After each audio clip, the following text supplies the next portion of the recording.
So Direct Biologics, regenerative medicine company, came out with an exosome product. Exosomes are the little vesicles that stem cells make. They harvest stem cells, they grow the stem cells, you get a specific culture from those stem cells that have these specific exosomes in them. And what they've done is they're actually in phase 3 right now. They've taken 2 doses, 4 days apart. IV. Mortality has gone from 80 to 30%. That's amazing. It's amazing. So that's going to be a good drug to buy. Can these exosomes be filled? Are they filled with different mediators? Like are all or when you say exosome, is it the same thing? No. So not all exosomes are created equal. That's what I was saying earlier. Yeah. Yes. So you can have inflammatory exosomes. You can have growth factors. You can have regenerative properties. So that's the thing that you need quality control of. So when you look at mesenchymal stem cells, and those typically will produce good things. However, in certain adverse conditions, they can create bad things. So that's why a good company, good quality control, certified manufacturing product type lab is all very important for any product that you would use.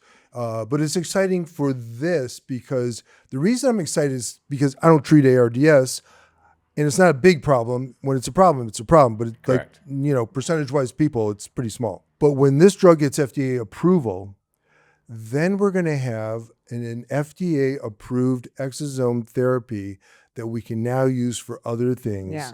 And then the ability for insurance companies to start paying for it will open up the market to more people that they can get benefit from some of these regenerative products without going bankrupt. Yeah, that's true. And that's what happens with products, you guys, is once a therapy is approved, it's not that the therapy is just going to apply to that specific FDA indication. We've basically proven that it's safe in the human being. And once we've proven that it's safe in the human being, then since we all understand disease states, we all understand areas in which it may be beneficial, we can sort of make a left turn and use it in this area of medicine because it's more common, it has an indication, it has approval, it's safe in human beings, and it just opens up the possibility for these medications or therapies or what have you being able to be used in other aspects of medicine, which we think is very correct. important. Like I cannot inject exosomes in other people right now. I can use them topically, but because it doesn't have an FDA indication for my practice, I can't do that yet. I can do it on myself, but I can't do it on others, which is frustrating, because it could really help in some patients. In the last 10 years, it's been problematic where really good labs have been shut down for no reason. Yeah. And so I think that the Canada and the United States are the only countries that have such constraints on regenerative medicine. Everywhere else in the world, especially Japan, those guys are so way ahead of everybody else right now. It's ridiculous. It's like Korea in aesthetic medicine. They're Yeah. way ahead of us. But I do think we need to put some boundaries around it because it can be dangerous, And who's going to be doing it too? That's the other thing too. Exactly. So it's like anything. It depends who does it.